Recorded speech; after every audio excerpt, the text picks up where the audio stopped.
सबसे पहले आपको यह बताएंगे कि क्या सनातन धर्म खतरे में आ गया है, क्या हिंदू धर्म खतरे में आ गया है। और यह बात हम आज इसलिए नहीं कह रहे कि किसी दूसरे धर्म के नेता ने हिंदू धर्म को लेकर कोई विवादित बयान दे दिया है। आज ये बात इसलिए नहीं कह रहे हैं कि हिंदुओं की किसी शोभा यात्रा को रोक दिया गया है, इसलिए नहीं कह रहे हैं। बात आज कुछ और है। सनातन धर्म को मैटर और स्पिरिट में बांटा गया है। मैटर का मतलब है ये पृथ्वी, आकाश, अग्नि, जल, वायु, पेड़ पौधे, नदियां और पर्वत। और स्पिरिट का मतलब है वो शक्ति जो इस पूरी प्रकृति में वास करती है। अग्नि में जो शक्ति है, वायु में जो शक्ति है, पेड़ पौधों में जो शक्ति है, मिट्टी पहाड़ों में जो शक्ति है और नदियों के पानी में जो शक्ति है, वो एक स्पिरिट है। और स्पिरिट यानी शक्ति को ही सनातन धर्म में ईश्वर के समान माना गया है। सनातन धर्म कहता है कि प्रकृति ही ईश्वर है और इसीलिए आपने देखा होगा कि हमारे ज्यादातर त्योहार प्राकृतिक संरचनाओं पर केंद्रित होते हैं, उनके आसपास घूमते हैं, जिसमें लोग चंद्रमा, सूर्य, जल, नदियों और पेड़ पौधों की पूजा करते हैं, गाय की पूजा करते हैं। लेकिन आज आप इन तस्वीरों को जरा देखिए और सोचिए कि प्रदूषण के इन झागों में, इस जहरीले पानी में, छठ के त्योहार पर प्रकृति की पूजा कैसे हो सकती है। और क्या यह हमारे त्योहारों का और हमारे देवी देवताओं का अपमान नहीं है। जिस यमुना नदी का उल्लेख रामायण में है, जिस यमुना नदी को स्पर्श करने से पहले सीता जी ने क्षमा याचना की थी, जिस यमुना नदी को पार करके वसुदेव ने भगवान श्री कृष्ण के प्राण बचाए थे, और जिस यमुना नदी को भारत में यमुना मैया का दर्जा दिया गया है, आज उस यमुना नदी में खतरनाक प्रदूषण के बीच, जहरीले पानी में, जो कि एक मैले कीचड़ जैसा बन चुका है, न जाने कितनी महिलाओं ने छठ पूजा का त्योहार आज यहां पर मनाया है। अब आप ये देखिए, तस्वीर आप देखिए, ये त्योहार अगर आप जहरीले पानी में, मैले गंदगी भरे पानी में अगर मना रहे हैं, देवी देवताओं का स्मरण कर रहे हैं, सूर्य को अर्घ दे रहे हैं, तो क्या अब सनातन धर्म और हिंदू धर्म खतरे में नहीं आया। छठ को सूर्य की उपासना का सबसे बड़ा पर्व माना जाता है, जिसमें लोग प्रकृति की पूजा करते हैं। लेकिन सोचिए, जहरीली हवा, जहरीला जल और जहरीले स्थान पर, गंदे स्थान पर, जहां बदबू आ रही है, ऐसे स्थान पर सूर्य की उपासना और प्रकृति की पूजा आखिर कैसे हो सकती है। इस मैले कीचड़ में आखिर आप भगवान को याद कैसे कर सकते हैं। यमुना नदी में हर दिन अलग अलग गंदे नालों का 80 करोड़ लीटर गंदा पानी, फैक्ट्रियों का 4 करोड़ 40 लाख लीटर कचरा और वेस्ट मटेरियल जाकर मिल जाता है। और ये बातें हमारी सरकारें अच्छी तरह से जानती हैं, आप भी जानते हैं। लेकिन इसके बावजूद यमुना नदी के ये झाग किसी को परेशान नहीं करते। यमुना नदी का ये गंदा, बदबूदार, मैला पानी किसी को परेशान नहीं कर रहा। और कोई ये नहीं पूछता कि गंदगी के इन जहरीले झागों में छठ पूजा का त्योहार मनाना क्या हिंदुओं की भावनाओं के साथ खिलवाड़ नहीं है। क्या आप इस बदबूदार, मैले, गंदे पानी में, जहां पर गंदे नालों का पानी आकर गिर रहा है, जिसमें आपके घर का गंदा मैला पानी भी शामिल है, आपके बाथरूम का पानी भी इसमें शामिल है, और वहां आप पूजा करते हैं, भगवान को याद करते हैं, देवी देवताओं की प्रतिमाओं का विसर्जन करते हैं, सूर्य को अर्घ देते हैं, क्या अब हिंदू धर्म का अपमान नहीं हो रहा। हमारे देश में छोटी से छोटी बातों पर लोगों की धार्मिक भावनाएं आहत हो जाती हैं। शोभा यात्राओं को लेकर विवाद हो जाता है। बड़े बड़े नेता अगर कोई बयान दे देते हैं, उसे लेकर विवाद हो जाता है। लोग कहते हैं हिंदुओं पर अत्याचार हो रहा है, हिंदू धर्म खतरे में आ गया। लेकिन इन तस्वीरों को देखकर किसी की भी धार्मिक भावनाएं आहत नहीं होती, और ना ही सनातन धर्म कभी खतरे में आता है।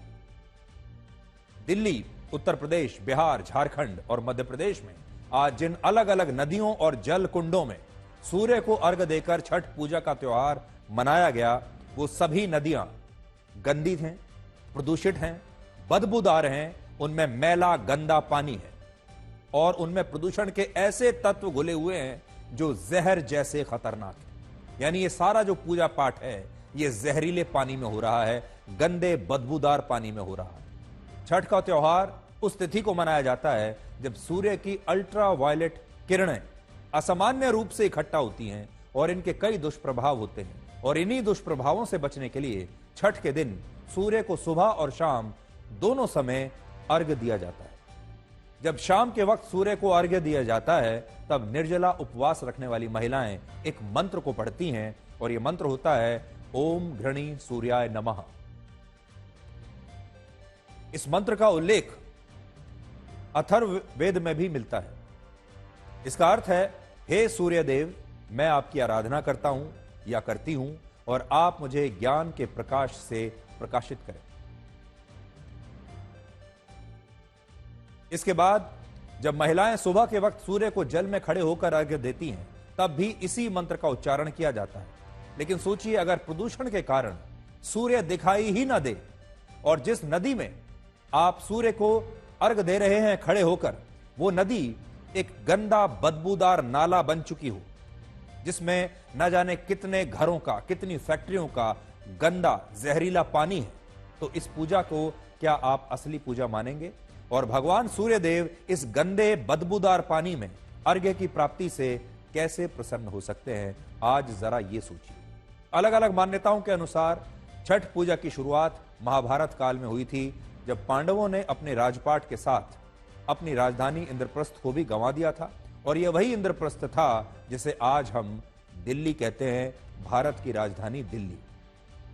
उस समय पांडवों को उनका राजपाट वापस दिलाने के लिए द्रौपदी ने छठ पूजा का व्रत रखा था, जो बाद में सफल रहा। लेकिन सोचिए, आज उसी दिल्ली में छठ पूजा का पर्व, छठ का पर्व इस तरह से एक गंदी बदबूदार पानी से भरी हुई यमुना नदी के प्रदूषण वाले झागों के बीच मनाया गया है। और जब ये महिलाएं यमुना नदी में खड़े होकर सूर्य को अर्घ्य दे रही थीं, उस समय वायु प्रदूषण इतना ज्यादा था, आसमान में ऐसे मैले बादल छाए हुए थे कि सूर्य जहरीले धुएं के काले बादलों में कहीं नजर ही नहीं आ रहा था। यानी पैरों के नीचे जो जल है वो बदबूदार पानी है, गंदा जहरीला पानी है, और आसमान भी इतना मैला और गंदा हो चुका है कि आप सूर्य देव के दर्शन कर नहीं सकते। और ये सब उस पर्व पर हुआ जो प्रकृति को समर्पित है। हमारे देश में लगभग सभी त्योहार प्रकृति की आराधना से ही शुरू होते हैं। करवा चौथ के दिन महिलाएं चंद्रमा की पूजा करती हैं, चंद्रमा को देखती हैं। महाशिवरात्रि पर पीपल के पेड़ की पूजा होती है, पीपल के वृक्ष की। छठ पर सूर्य की उपासना होती है। गोपाष्टमी पर गायों की पूजा होती है। होली पर अग्नि की आराधना होती है। और इसी तरह दूसरे त्योहारों पर भी प्रकृति का मनन किया जाता है। लेकिन सोचिए, जब ये प्रकृति बचेगी ही नहीं तो आप इन त्योहारों को आखिर मनाएंगे कैसे? और अगर आप इन त्योहारों को मना नहीं पाएंगे तो सनातन धर्म उस दिन कहां रहेगा? दिवाली पर सभी घरों में लक्ष्मी जी और गणेश जी का पूजन होता है और इसके बाद उनकी प्रतिमाओं को नदियों और दूसरे जलकुंडों में विसर्जित करने की परंपरा है। लेकिन आज आपसे मेरा सवाल यह है कि इस बार दिवाली पर आपने लक्ष्मी और गणेश की प्रतिमाओं का विसर्जन किस नदी या तालाब में किया था? और क्या वहां पर शुद्ध जल था? क्या साफ पानी में आपने ये विसर्जन किया था? आपने जिस भी नदी में या तालाब में ये विसर्जन किया होगा, वो नदी बाकी नदियों की तरह गंदी और प्रदूषित ही होगी। और सोचिए, अगर गंदे पानी में आप अपने देवी देवताओं का विसर्जन कर रहे हैं तो ये पूजा हुई या पाप हुआ? और ये पाप आपसे कौन करवा रहा है? ये पाप आपसे वो नेता और सरकारें करवा रही हैं जिनके लिए आप रिश्तेदारों और दोस्तों से भी लड़ जाते हैं। लेकिन बदले में आपको क्या मिलता है, वो इन प्रदूषण के झागों से आप बहुत अच्छी तरह से समझ सकते हैं। जिस भारत में नदियों को मां माना गया है, वहां 603 नदियों में से लगभग 300 नदियां प्रदूषित और गंदी हो चुकी हैं। जबकि जिस अमेरिका में नदियों को सिर्फ नदियां माना गया है, उनका कोई धार्मिक महत्व नहीं है, वहां लगभग सभी नदियां इतनी साफ सुथरी हैं कि आप उनके पानी में अपना चेहरा तक देख सकते हैं। लेकिन भारत में आपको नदियों में प्रदूषण और नाले का काला पानी और जहरीले झाग दिखाई देंगे। और यह भी एक नया ब्लैक एंड व्हाइट है, जिसमें नदी का पानी ब्लैक है और प्रदूषण के झाग व्हाइट है। तो ये एक नया ब्लैक एंड व्हाइट आज हम आपके सामने लेकर आए हैं। भारत में गंगा नदी, गंगा मैया है, यमुना यमुना मैया है, गोदावरी नदी गोदावरी मैया है, नर्मदा नदी को नर्मदा मैया कहते हैं। लेकिन इन माओं के दर्द को समझने वाला हमारे देश में कोई नहीं। जो हिंदू धर्म को मानते हैं वो भी इस दर्द को समझते नहीं। उदाहरण के लिए यमुना नदी को सब लोग यमुना मैया कहते हैं, अपनी मां मानते हैं। लेकिन क्या आपको पता है कि आज दिल्ली में यमुना नदी का जो 9,700 हेक्टेयर का बाढ़ क्षेत्र है, उसमें से 7,362 हेक्टेयर बाढ़ क्षेत्र पर लोगों ने अवैध कब्जा करके 5 से 7 मंजिला इमारतों का अवैध निर्माण कर लिया है। और इनमें से ज्यादातर लोग हिंदू धर्म और सनातन धर्म को मानने वाले लोग ही हैं। जिन लोगों ने ये अवैध इमारतें बनाई हैं वो भी सनातन धर्म को ही मानने वाले हैं ज्यादातर। लेकिन एक ने यह नहीं सोचा कि हम अपनी यमुना मैया का ऐसा अपमान कैसे कर सकते हैं। नदियों की तरह भारत में गायों को भी मां का दर्जा दिया जाता है, गायों की पूजा की जाती है। हमारा कोई त्योहार गाय की पूजा के बिना पूरा नहीं होता। और ऐसी मान्यता है कि गायों में, एक गाय में हिंदुओं के 33 कोटि देवी देवताओं का वास होता है, जिसके कारण सनातन धर्म में गाय की पूजा की जाती है। और आज हमारे देश की स्थिति यह है कि आपको लोगों के घरों में कुत्ते, बिल्ली, खरगोश, अलग अलग तरह के पक्षी तो मिल जाएंगे, लेकिन गाय आपको किसी के घर में नहीं मिलेगी। मिलेगी भी तो बहुत कम। आज देश की 14 करोड़ गायों में से ज्यादातर गाय कुपोषित हैं और उनके पेट में पॉलिथीन भरे हुए हैं, वो कूड़ा करकट खा रही हैं। लेकिन इन्हें अब तक एक एक रोटी के लिए सड़कों पर दर दर ठोकरें खाने के लिए छोड़ दिया गया है। और कहने को हम इनकी पूजा भी करते हैं। अगर नदियों को, गायों को और प्रकृति को हम मां कहकर उन्हें अपनी मां की तरह रख नहीं सकते, मां की तरह सम्मान नहीं दे सकते, उन्हें इतनी दयनीय स्थिति में पहुंचा देते हैं, तो हमें लगता है कि हमारी सरकारों को और लोगों को इन्हें मां कहने का ढोंग अब बंद कर देना चाहिए। हमारी टीम ने दिल्ली में 3 अलग अलग स्थानों से यमुना नदी, जिसे सनातन धर्म को मानने वाले लोग अपनी मां के समान मानते हैं, उस यमुना नदी के पानी के सैंपल्स हमने इकट्ठा किए 3 अलग अलग जगहों से और उन एक लैब में उनकी जांच कराने के लिए भेजा। और आज इसकी रिपोर्ट आई है, जिससे यह पता चला कि दिल्ली में यमुना नदी का पानी छूने लायक तक नहीं है। आप इसे छू भी नहीं सकते, इतना गंदा, मैला और दूषित यह पानी हो चुका है। आपने इसे छुआ तो आप बीमार हो जाएंगे। अगर कोई व्यक्ति इस पानी को छू ले तो उसे त्वचा से जुड़ी गंभीर बीमारियां हो सकती हैं, आपकी पूरी स्किन खराब हो जाएगी। यमुना नदी का पानी पीने से आप लोग मर भी सकते हैं, इतना गंदा पानी है।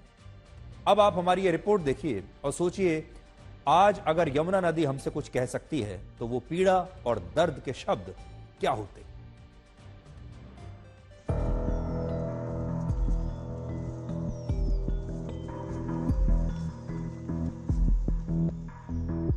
आज तक इंडिया टुडे की टीम श्री राम इंस्टीट्यूट पहुंची है, जहां पर डॉक्टर्स की टीम के साथ, तमाम साइंटिस्ट के साथ आज दिल्ली के अलग अलग हिस्सों से, जहां से यमुना बहती है, उनके सैंपल्स उठाएंगे।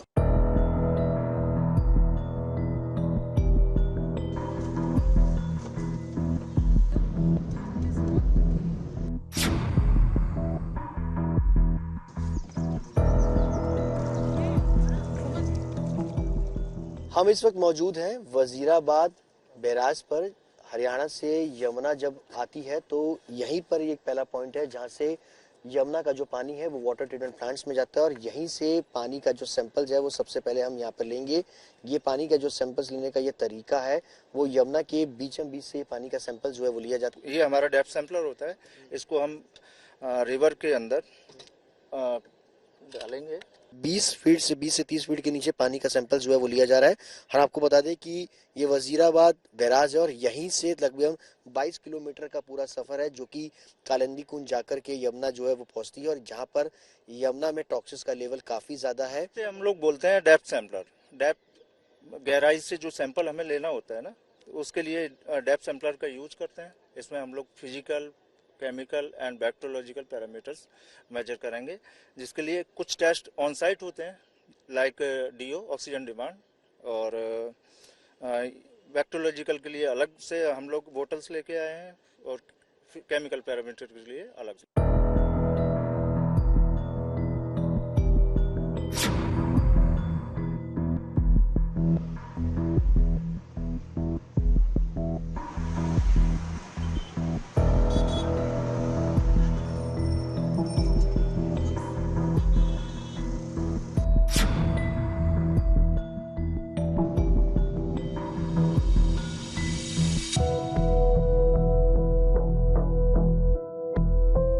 आज तक की टीम यमुना के सैंपल्स कलेक्ट करने के लिए वजीराबाद आईटीओ के बाद अपने आखिरी पड़ाव पर पहुंची है कालिंदी कुंज में। डेप्थ सैंपलर के जरिए आप देख सकते हैं कि यहां पर पानी का सैंपल जो है वो इकट्ठा किया जा रहा है। पिछले 20 दिनों से यमुना में अगर आप देखेंगे टॉक्सिस का लेवल काफ़ी ज़्यादा बढ़ा हुआ है और यहाँ पर चारों ओर इस वक्त आपको सफ़ेद रंग के झाग जो है वो नज़र आएंगे। हालांकि बोट के जरिए डिफॉर्म्स के जरिए इन झाग को ख़त्म किया जा रहा है, लेकिन पानी कितना साफ है, क्योंकि यहाँ पर लोग आस्था की डुबकी लगाते हैं। छठ का पर्व शुरू हो चुका है और ये पानी क्या वाकई ही नहाने के लिए और डुबकी लगाने के लिए दिल्ली वालों के लिए सेफ है? इसी की पड़ताल आज तक इंडिया टुडे की टीम जो है वो तमाम साइंटिस्ट के साथ यहाँ पर सैंपल कलेक्ट करने के लिए पहुंची है। जो टेस्ट सैंपल्स हमारे आपके साथ हमने लिए, क्या कुछ उसमें फाइंडिंग्स जो है वो सामने आई है? 3 सैंपल हमने कलेक्ट किए हैं। वजीराबाद से लिया है, आईटीओ से लिया है और कालिंदी कुंज से लिया है और तीनों स्टैंडर्ड प्रोसीजर से हमने इसकी सैंपलिंग करी है। इसके बाद एनालिसिस करी है और इसके बाद फाइंडिंग्स में ये आता है कि जो हमारा रिवर में पोल्यूशन लोड है वो भी है, बरकरार है और ग्रेजुअली वजीराबाद से हम जब नीचे की तरफ डाउनवर्ड्स आते हैं तो स्लाइटली उसकी जो मात्रा है वो बढ़ती हुई नजर आती है। As far as the rituals are concern for this Chhat Puja or others, so frankly speaking, we can say that this water is not fit for the drinking or for bathing purpose. But because the rituals are there, they are taking dips and all, and it definitely it will affect their health also. Like they may get water during the festival. They are also having the water, taking small amount, but they are taking in. Suppose if it is drunk by the people, it may cause the gastrointestinal disease because the presence of bacteria is much more than the prescribed or desired limit. तो इसके जो side effects हैं, 2 तरह के side effects हैं। एक immediate side effect है, जैसे आपने डिप किया, फर्स्ट टाइम डिप किया तो आपकी आईज में इरिटेशन होगी, आईज कंटेमिनेट हो जाएंगी। आपके नोज में थोड़ा पानी चला गया तो नोज में इरिटेशन होगी, आपके फंगल इन्फेक्शंस हो जाते हैं आपको पूरी स्किन पे, एलर्जिक डर्मेटाइटिस हो जाएगी, रैशेज हो जाएंगी, ईचिंग हो जाएंगी। जिन पेशेंट्स को एस्थमेटिक है उनको कई बार एस्थमा का अटैक हो जाता है। ये आपके शॉर्ट टर्म साइड इफेक्ट्स है। अगर आप रिपीटेडली ऐसी जगह पे रहते हैं जहां आप कंटेमिनेटेड ये जो पानी है इसके एक्सपोज होते हो आप, तो क्या होगा, आपको लॉन्ग टर्म हैवी मेटल से कंटेमिनेट हो जाओगे। जैसे हैवी मेटल्स कौन से हुए, लेड हुए, वो ब्रेन को अफेक्ट करेंगे, कैडमियम हुए, जिंक हुआ, क्रोमियम हुआ। अगर आप अपनी रिपोर्ट में भी देखो, इसी तरह के metals 11 to 70 times iron extra हो जाता है। ये आपकी किडनीज, लिवर, और बच्चों की बात करें तो डेवलपमेंट अफेक्ट होता है, उनको कॉग्निटिव बिहेवियर अफेक्ट होता है। हम इन नदियों को अपनी मां समान मानते हैं और इसके 2 पहलू हैं। एक पर्यावरण का पहलू है कि नदियों को तो वैसे भी साफ होना ही चाहिए, और दूसरा है धार्मिक पहलू। अगर आप पर्यावरण के हिसाब से भी देखें तो असल में नदियों को साफ करने की ये जो काम है एक बहुत बड़ा फ्रॉड है। क्या आप जानते हैं यमुना नदी को स्वच्छ बनाने की सबसे बड़ी शुरुआत आज से 46 वर्ष पहले 1978 में हुई थी। उस समय केंद्र सरकार ने यमुना नदी के पानी की गुणवत्ता में सुधार लाने के लिए इसकी निगरानी का काम शुरू किया था। इसके बाद 1993 में यमुना एक्शन प्लान 1 लागू हुआ। 10 साल के बाद 2003 में यमुना एक्शन प्लान 2 लागू हुआ। फिर 2018 में यमुना एक्शन प्लान 3 लागू हुआ और आज यमुना नदी को स्वच्छ बनाने के लिए कई सरकारें और उनकी संस्थाएं काम कर रही हैं। और कैसा काम कर रही हैं आप देख सकते हैं। अकेले दिल्ली में वर्ष 2017 से 2021 के बीच आम आदमी पार्टी की सरकार ने लगभग 7,000 करोड़ रुपए यमुना नदी के पानी को साफ करने पर खर्च किए हैं। 7,000 करोड़ रुपए जो आपको शायद आज इस गंदे पानी में बहते हुए नजर आ जाएंगे। अगर ध्यान से देखेंगे तो 7,000 करोड़ रुपए भी आपको इस दूषित पानी में दिखाई देंगे, वो भी इसमें डूब चुके हैं। इसके अलावा केंद्र सरकार ने भी इस पर 8,500 करोड़ रुपए खर्च किए हैं और इसलिए आज बड़ा सवाल यह है कि अगर आज भी यमुना नदी का पानी इतना गंदा है तो फिर ये हजारों करोड़ रुपए आखिर कहां चले गए और इन्हें कौन निगल गया, क्योंकि इनसे यमुना नदी तो बिल्कुल भी साफ नहीं हुई है। आप देख सकते हैं हमारे देश में कैसे प्रकृति की हत्या हो रही है, उसे आप एक और रिपोर्ट से समझिए। अक्टूबर महीने में देश के जो 10 शहर सबसे ज्यादा प्रदूषित रहे, उनमें उन शहरों के नाम जरा देख लीजिए। उनमें दिल्ली, गाजियाबाद, मुजफ्फरनगर, हापुड़, नोएडा, मेरठ, चरखी दादरी, ग्रेटर नोएडा, गुरुग्राम और बहादुरगढ़ सबसे ऊपर है और ये सभी शहर एनसीआर यानी नेशनल कैपिटल रीजन का हिस्सा है। एनसीआर भारत की राजधानी और उसके आसपास का वो क्षेत्र है जिसके विकास पर लाखों करोड़ रुपए खर्च हो चुके हैं। ये देश का सबसे वीआईपी क्षेत्र है क्योंकि यहां दिल्ली है और दिल्ली देश की राजधानी है और इन शहरों में रहने वाले लोग हर साल सरकारों को औसतन 1 लाख रुपए से 2 लाख रुपए तक का टैक्स देते हैं, लेकिन ना तो उन्हें पीने के लिए साफ पानी मिल रहा है, ना सांस लेने के लिए साफ हवा मिलती है और यह बहुत ही दुर्भाग्यपूर्ण बात है। ये लिस्ट एक बार मैं फिर से आपको दिखा देता हूं। अगर आप में से कुछ लोग इन जगहों पर रहते हैं तो आपके लिए एक बहुत ही चिंता की बात है, क्योंकि आप जहरीली हवा में सांस ले रहे हैं। ये हमारे देश के सबसे गंदे 10 शहर हैं।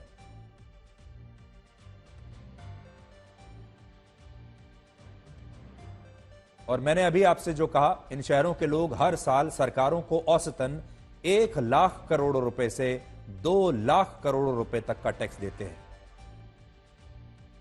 अब आप सोचिए, 1 से 2 लाख करोड़ रुपए का टैक्स देने के बाद भी आपको सांस लेने के लिए साफ हवा नहीं मिलती है। इसकी जवाबदेही किसकी है? कोई नहीं जानता, क्योंकि सरकारें इसका कोई जवाब देना ही नहीं चाहती और हमारे देश में ये मुद्दे कभी बड़े मुद्दे बनते ही नहीं। मैं जानता हूं आज हमारी व्यूअरशिप बहुत कम होगी, आज बहुत कम लोग हमें देखेंगे। जिन्होंने आज ब्लैक एंड व्हाइट देखने के लिए अपना टीवी खोला भी होगा, वो भी शायद चैनल बदलकर चले गए होंगे, क्योंकि शायद इस तरह के विषयों में लोगों की बहुत ज्यादा दिलचस्पी है नहीं। जो लोग मसालेदार खबरें देखना चाहते हैं, जो विवाद देखना चाहते हैं, जो अपने अंदर झांकना नहीं चाहते, जो पूजा तो करना चाहते हैं, सनातन धर्म को खतरे में देखते हैं, हिंदू धर्म को खतरे में देखते हैं, लेकिन यह नहीं देखते कि जब आप एक गंदे बदबूदार पानी में खड़े होकर अपने देवी देवताओं का विसर्जन करते हैं, तब सनातन धर्म खतरे में नहीं आता। ऐसे लोगों को के लिए आज हमने ये खबर की है और मैं आपके ऊपर ये छोड़ता हूं कि आपको इस खबर के बाद कितनी जागृति आती है, या आप अगले साल भी अपने तमाम त्योहार ऐसे ही मनाना चाहेंगे। अगले साल भी जब आप दिवाली मनाएंगे तो लक्ष्मी गणेश की प्रतिमा की जो विसर्जन है वो ऐसे ही किसी गंदे पानी में करेंगे। अगर आपको पीपल के वृक्ष की कहीं पूजा करनी है तो आपके आसपास कहीं मिलेगा ही नहीं। गाय की पूजा करनी है तो गाय बहुत ही दयनीय स्थिति में आपको मिलेगी या मिलेगी ही नहीं।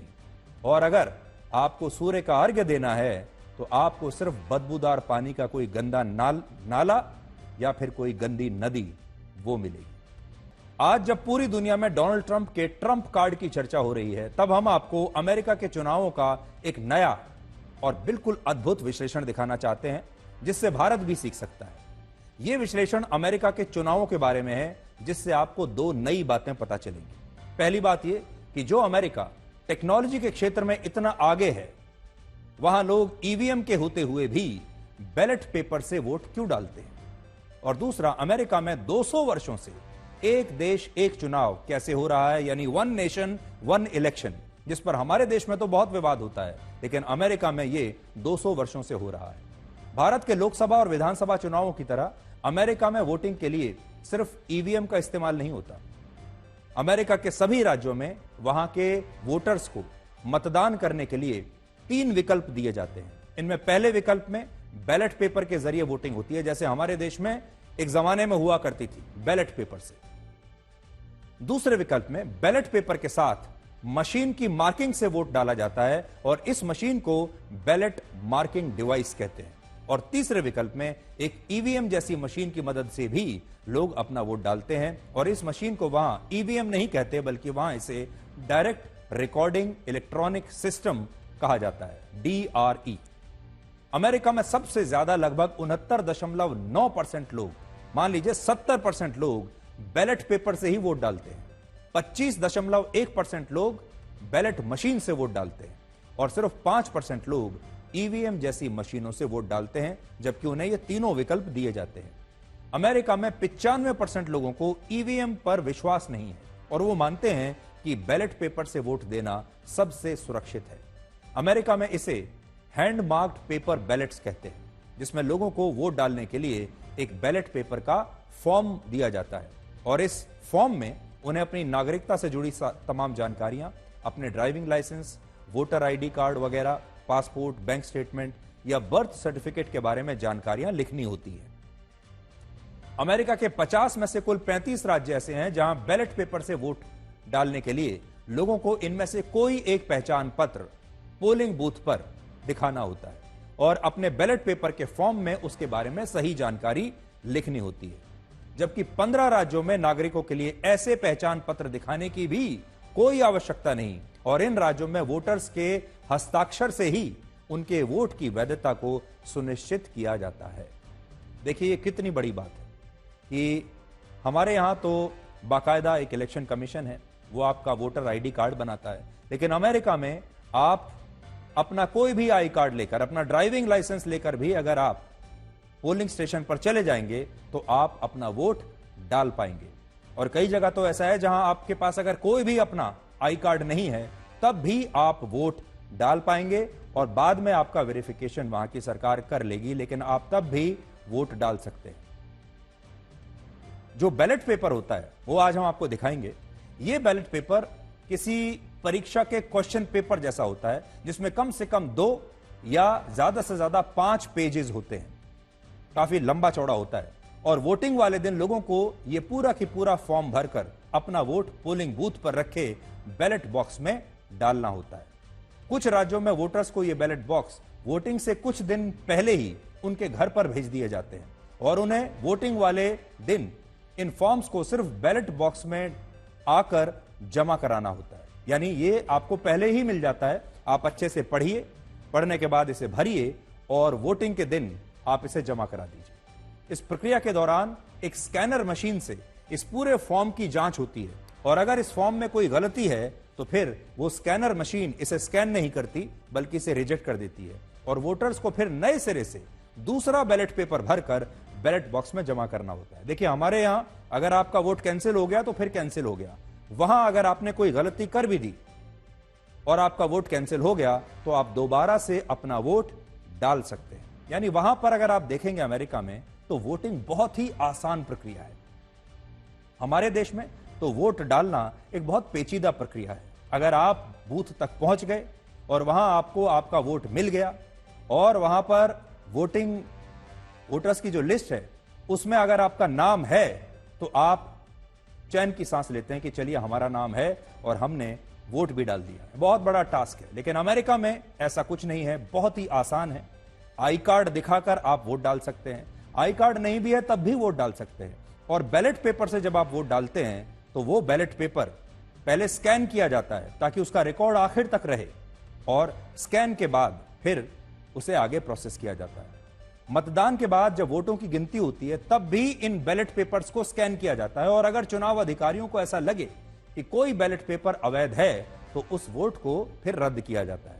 भारत में बैलेट पेपर्स को लेकर लोगों में सबसे बड़ा डर यह रहता है कि नेता इसे अपने गुंडों की मदद से लूट लिया करते थे और बैलेट बॉक्स में दिए गए वोटों को बदला भी जा सकता है। जबकि अमेरिका में बैलेट पेपर से वोटिंग के बाद इस तरह की जो संभावनाएं हैं वो 0.1% से भी कम है। वहां वोटिंग के बाद लोग इंटरनेट पर एक वेबसाइट की मदद से अपने इलाके के बैलेट बॉक्स को रियल टाइम में ट्रैक कर सकते हैं और यह जान सकते हैं कि जिस बैलेट बॉक्स में उन्होंने अपना वोट डाला उस बॉक्स को कब कब कहां पर ले जाया गया और कब और किसने उनके बैलेट बॉक्स को खोलकर वोटों की गिनती की है। यह सब कुछ आप घर बैठे देख सकते हैं और यही कारण है कि अमेरिका में बैलेट बॉक्स से वोटिंग के बाद भी बैलेट बॉक्स को लूटना असंभव है। बैलेट पेपर के अलावा 25% लोग बैलेट मार्किंग से भी अपना वोट डालते हैं और इसमें एक मशीन होती है जिससे वोटर्स को बैलेट स्लिप मिलती है और इस स्लिप को लेने के बाद, यानी एक रसीद होती है, इस रसीद को लेने के बाद वो अपना वोट डालते हैं। और पिछले कुछ वर्षों में वोटिंग करने का यह तरीका काफी लोकप्रिय हुआ है वहां पर। और आखिर जो लास्ट विकल्प है वो है, उसमें 5% लोग ईवीएम जैसी एक मशीन से अपना वोट डालते हैं जिसे वहां डायरेक्ट रिकॉर्डिंग इलेक्ट्रॉनिक सिस्टम कहते हैं और इसमें उसी तरह से मतदान होता है जैसे आप भारत के लोकसभा और विधानसभा चुनाव में ईवीएम के जरिए अपना वोट डालते हैं। भारत में सभी तरह के चुनाव केंद्रीय और राज्य को जो चुनाव होते हैं वो चुनाव आयोग करवाता है, जबकि अमेरिका में ऐसा नहीं होता और वहां चुनाव सभी राज्यों की अपनी अपनी एजेंसियां अपने हिसाब से कराती हैं और वहां भारत की तरह पूरे देश का कोई एक चुनाव आयोग नहीं है। हमारे यहां एक इलेक्शन कमीशन है जो पूरे देश में चुनाव करवाता है, लेकिन वहां कोई ऐसा इलेक्शन कमीशन नहीं है। वहां पर जो राज्य की अलग अलग अथॉरिटीज हैं वो चुनाव करवाती है। इसके अलावा अमेरिका में चुनाव की सभी तारीखें वहां का कोई चुनाव आयोग तय नहीं करता, ये तारीखें पहले से तय होती हैं। जैसे इलेक्टोरल कॉलेज का चुनाव नवंबर महीने में पहले हफ्ते के सोमवार के बाद जो मंगलवार आता है उस दिन होता है, यह तय है पहले से ही और हमेशा इसे फॉलो किया जाता है। इलेक्टर्स द्वारा राष्ट्रपति का चुनाव दिसंबर महीने में दूसरे हफ्ते के बुधवार के बाद जो पहला मंगलवार आता है उस दिन होता है और इन चुनावों के नतीजे हर 4 साल बाद 6 जनवरी को ही आते हैं और राष्ट्रपति पद की शपथ हर बार 20 जनवरी को ही ली जाती है, इसके अलावा और किसी डेट को नहीं। इसके अलावा अगर 6 जनवरी के नतीजों में किसी उम्मीदवार को बहुमत नहीं मिलता तो अमेरिका की संसद में हाउस ऑफ रिप्रेजेंटेटिव्स का एक विशेष सत्र बुलाया जाता है और इसमें वोटिंग के जरिए नए राष्ट्रपति को चुनने की प्रक्रिया शुरू होती है। और अगर इस वोटिंग में भी किसी उम्मीदवार को बहुमत नहीं मिलता तो सेनेट में उपराष्ट्रपति पद के 2 शीर्ष नेताओं में से किसी एक का वोटिंग के जरिए चुनाव होता है और फिर 4 मार्च को वोटिंग में जीतने वाले उपराष्ट्रपति को अमेरिका का राष्ट्रपति चुन लिया जाता है। और 4 मार्च वही तारीख है जब अमेरिका में पहली सरकार की स्थापना हुई थी और जॉर्ज वॉशिंगटन अमेरिका के लोकतांत्रिक इतिहास के पहले राष्ट्रपति बने थे। हालांकि कुछ कारणों से उन्हें अपनी शपथ 30 अप्रैल 1789 को लेनी पड़ी थी। और भारत में एक देश एक चुनाव को लेकर जब इतनी राजनीति होती है तब अमेरिका में पिछले 200 से ज्यादा वर्षों से एक देश एक चुनाव हो रहे हैं। अमेरिका में जब लोग मतदान करने के लिए पोलिंग बूथ पर जाते हैं तो वो अलग अलग उम्मीदवारों के लिए कई तरह के चुनावों में भाग लेते हैं और वोट डालकर आते हैं। वो नए राष्ट्रपति और उपराष्ट्रपति को चुनने के लिए अपना वोट डालते हैं, फिर अमेरिका के निचले सदन हाउस ऑफ रिप्रेजेंटेटिव्स के सदस्यों को चुनने के लिए अपना वोट डालते हैं, अपने अपने राज्यों के नए सेनेटर्स को चुनने के लिए उसी दिन अपना वोट डालते हैं। इसी के साथ 11 राज्यों में वहां के गवर्नर्स को भी चुनने के लिए उसी दिन वोट डाला जाता है। स्थानीय इलाके में काउंटी बोर्ड के सदस्यों को चुनने के लिए भी वोट डाला जाता है। 13 राज्यों में स्थानीय और राज्यों की अदालतों के जजों को चुनने के लिए भी वोट डाला जाता है। और इन सारे चुनावों के साथ अमेरिका के संविधान में अगर कोई संशोधन भी होता है तो उसके लिए भी इसी बैलेट पेपर में वोट डालने का विकल्प है, जिससे आप समझ सकते हैं कि अमेरिका में कैसे इतने सारे चुनाव एक साथ एक दिन होते हैं और वहां पर कोई विवाद नहीं होता। आज मैं अमेरिका में जो बैलेट पेपर इस बार इस्तेमाल हुआ है उसकी एक कॉपी लेकर आया हूं और आपको मैं वो दिखाना चाहता हूं। आपकी स्क्रीन पर भी है, आप देखिए। ये बैलेट पेपर का एक सैंपल है जो मेरे हाथ में है, देखिए यहां आप देखेंगे। और ये क्वेश्चन पेपर की तरह देखिए, इसमें सब कुछ लिखा हुआ है और इसमें जो मैं आपको बता रहा था अलग अलग चुनावों के लिए अलग अलग उम्मीदवारों की पूरी सूची है और आपको इन सब के लिए वोट डालना है। अगर मैं पढ़कर आपको बताऊं तो इसमें प्रेसिडेंट और वाइस प्रेसिडेंट का चुनाव है, इसमें यूनाइटेड स्टेट्स के सेनेटर का चुनाव है, रिप्रेजेंटेटिव इन कांग्रेस डिस्ट्रिक्ट 3 उसका चुनाव है, state attorney, state senator, state representative district 22 उसका चुनाव है, clerk of the circuit court and controller उसका चुनाव है, justice of the supreme court यानी सुप्रीम कोर्ट के जज का भी चुनाव है, डिस्ट्रिक्ट कोर्ट ऑफ अपील का भी चुनाव है। और इस तरीके से कॉन्स्टिट्यूशन में जो अमेंडमेंट किए जा रहे हैं उसके लिए भी इसमें आपको वोट डालना है। ये सब इसमें लिखा है। जैसे अगर मैं इसको पढ़ूं तो जो वहां के संविधान में संशोधन किए जा रहे हैं, right to fish and hunt, उसके लिए चुनाव हुआ है। अगला है adult personal use of marijuana, उसके लिए वोटिंग हो रही है। और भी कई तरह के जो अमेंडमेंट्स हैं उन सब के लिए यहां पर वोटिंग हो रही है। तो आप देख सकते हैं कि काफी लंबा चौड़ा ये बैलेट पेपर होता है, देखिए कुछ इस तरीके से। और इस सब में आपको अलग अलग पदों के लिए जो चुनाव हो रहा है, एक दिन एक ही बैलेट पेपर में आपको सबके लिए वोट डालना है। ये देख लीजिए आप, ये वहां का बैलेट पेपर है।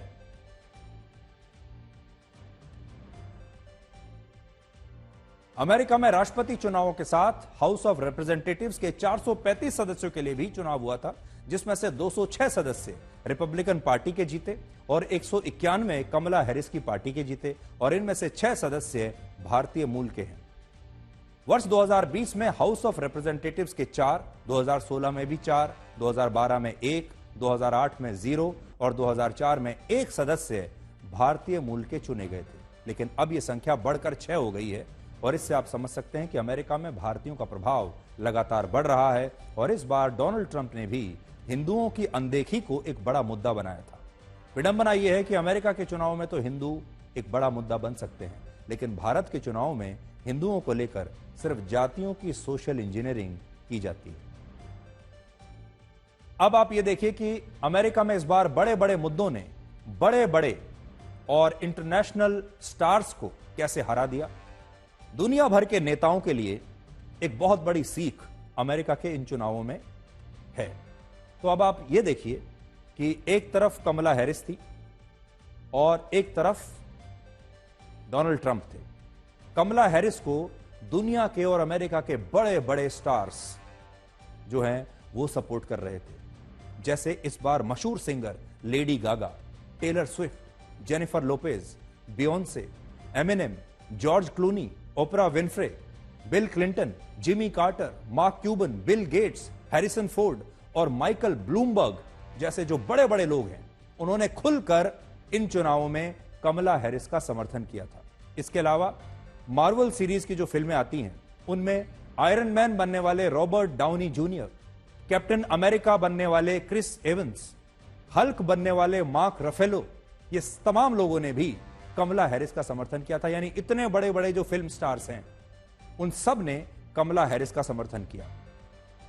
जबकि डोनाल्ड ट्रंप को समर्थन देने वाले लोगों में इलॉन मस्क को छोड़कर कोई बड़ा नाम नहीं था, और उनके लिए लोगन पॉल जैसे यूट्यूबर्स और जॉन वॉइट जैसे एक्टर्स वोट मांग रहे थे, जो बहुत बड़े वहां नहीं माने जाते, जिसके कारण डोनाल्ड ट्रंप का मजाक उड़ाया गया और कहा गया कि ट्रंप इन चुनावों में आसानी से हार जाएंगे, क्योंकि अमेरिका के जो बड़े बड़े लोग हैं, जिन स्टार्स और सेलिब्रिटीज के करोड़ों फॉलोअर्स हैं, वो सभी कमला हैरिस का समर्थन कर रहे हैं। लेकिन जब नतीजे आए तो बिल्कुल उल्टा हुआ, और इससे सीख ये मिलती है कि बड़े बड़े फिल्म स्टार्स और सेलिब्रिटीज के समर्थन से चुनाव नहीं जीते जाते। एक तरफ कमला हैरिस थी जिनके समर्थन में बड़े बड़े इंटरनेशनल स्टार्स थे, दूसरी तरफ डोनाल्ड ट्रंप थे जिनके पास बड़े बड़े स्टार्स की जगह बड़े बड़े और असली मुद्दे थे जो आम जनता को छूते थे। वो जानते थे कि जब वो महंगाई और बेरोजगारी की बात करेंगे तो लोग उन्हें वोट देंगे, और इस बार चुनाव में बिल्कुल यही हुआ। जनता के जो मुद्दे थे वो जीत गए और बड़े बड़े जो स्टार्स थे वो हार गए। बड़ी बात यह है कि Lady Gaga, Taylor Swift, Jennifer Lopez और बियोंसे समेत इन सभी बड़े बड़े इन्फ्लुएंसर्स और स्टार्स के सोशल मीडिया पर 76 करोड़ से ज्यादा फॉलोअर्स हैं, जबकि अमेरिका में इस बार कुल वोटर्स की संख्या 18.5 करोड़ थी। इसके बावजूद, इन सब के समर्थन के बावजूद, इनमें बड़े बड़े सिंगर्स हैं, परफॉर्मर्स हैं, हॉलीवुड के बड़े बड़े एक्टर्स हैं, इन सब के समर्थन के बाद भी कमला हैरिस हार गई। हमारे समाज में प्रेम संबंधों को किताबों और शेरो शायरी के जरिए बेहद सकारात्मक जगह दी गई है। आप भी शेरो शायरी सुनते रहते होंगे, मोहब्बत की, प्रेम की कहानियां आपने पढ़ी होंगी। चाहे किताबों में लिखी गई प्रेम कहानियां हों या फिल्मों में दिखाए गए बड़े खूबसूरत रिश्ते हों, गाने हों, यहां हमेशा हैप्पी एंडिंग ही होती है मोहब्बत की और प्रेम की। लेकिन असल जिंदगी में प्रेम संबंधों से जुड़े कुछ आंकड़े देखकर आज आप ये सोचने पर मजबूर हो जाएंगे कि क्या प्रेम संबंधों से जुड़ी ये सारी बातें सिर्फ किताबी और फिल्मी हैं, और यहां अक्सर प्यार के रिश्तों की एंडिंग हैप्पी नहीं होती। हमारे देश में हार्ट अटैक की बीमारी अक्सर चर्चा में रहती है। हार्ट अटैक से कितने ही लोग मारे जाते हैं, लेकिन दिल से जुड़ी एक ऐसी बीमारी भी है जिसकी हम कभी बात नहीं करते, और वो है हार्ट ब्रेक, यानी दिल टूटने की बीमारी।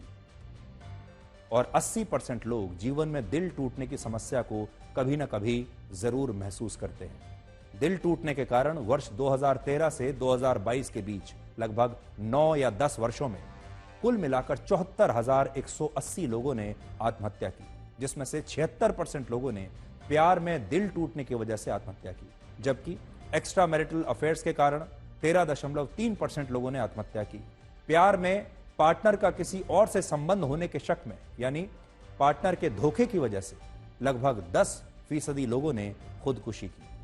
1990 में एक फिल्म आई थी जिसका नाम था दिल, और उसमें एक गाना था जिसमें कहा गया था, प्यार में जिएंगे मर जाएंगे। लेकिन इन आंकड़ों को देखकर लगेगा कि पिछले कुछ वर्षों में लोग प्यार में जीने की बजाय मरने पर मजबूर हो रहे हैं, और इसलिए आज प्यार में जान गंवाने वालों की संख्या हजारों में पहुंच गई है। प्रेम संबंधों में कई बार पार्टनर ही हत्यारे बन जाते हैं। कई मामले ऐसे हैं जिनमें पार्टनर ने ही अपने प्रेमी की हत्या कर दी। दिल्ली में कथित तौर पर बॉयफ्रेंड द्वारा श्रद्धा वॉकर की हत्या जैसे कई मामले आज आपको देखने को मिलेंगे। ये बड़े बड़े सवाल भी खड़े करते हैं।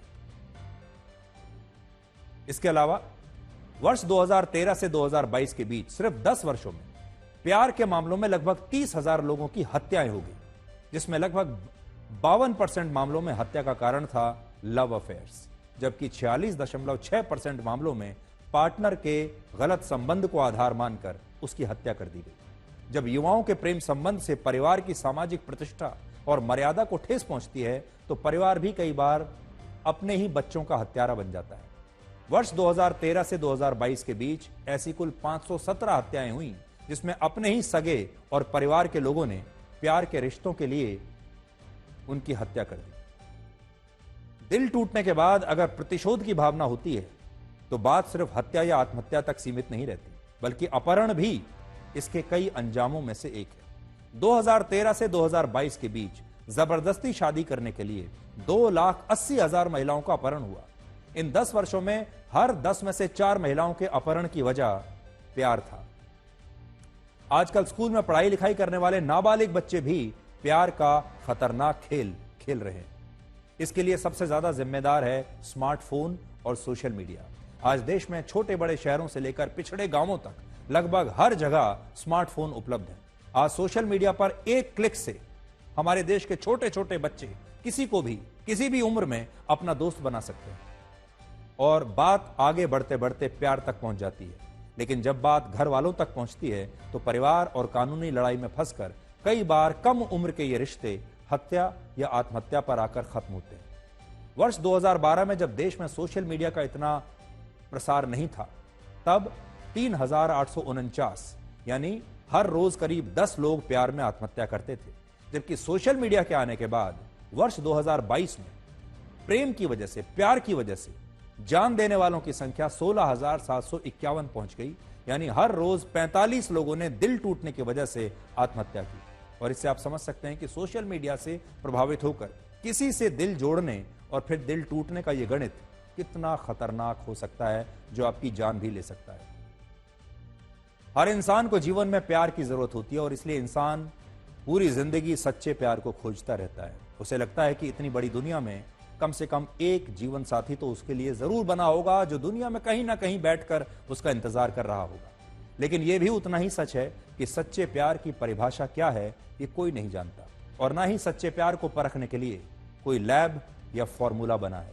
और शायद इसलिए बहुत सारे मामलों में यह प्यार कुछ दिनों के बाद दर्द देना शुरू कर देता है, और इस दर्द से निपटने के लिए हर इंसान अलग अलग रास्ते अपनाता है। कुछ लोग शेर व शायरी करते हैं, कुछ लोग अकेलेपन और गुमनामी में चले जाते हैं, कुछ लोग प्रतिशोध की आग में जलने लगते हैं, और कुछ लोग जीवन भर अपने पार्टनर का इंतजार करते हैं। और इसी तरह की मोहब्बत जिस मुकाम पर आकर खड़ी हो जाती है, उसका रास्ता या तो हत्या की तरफ जाता है, या आत्महत्या की ओर, और या फिर आपको गहरे डिप्रेशन का शिकार बना देता है। और इसीलिए आज के युग में प्यार में टूटा हुआ दिल एक महामारी बन गया है, जो आपको जीवन भर के लिए मानसिक रूप से अपाहिज बना सकता है और आपका जीवन भी ले सकता है। इसलिए प्यार कीजिए, लेकिन ध्यान से। एक जमाना था जब दिन गुजर जाते थे और बात खत्म नहीं होती थी, लेकिन अब दिन खत्म हो जाते हैं और बात शुरू तक नहीं होती।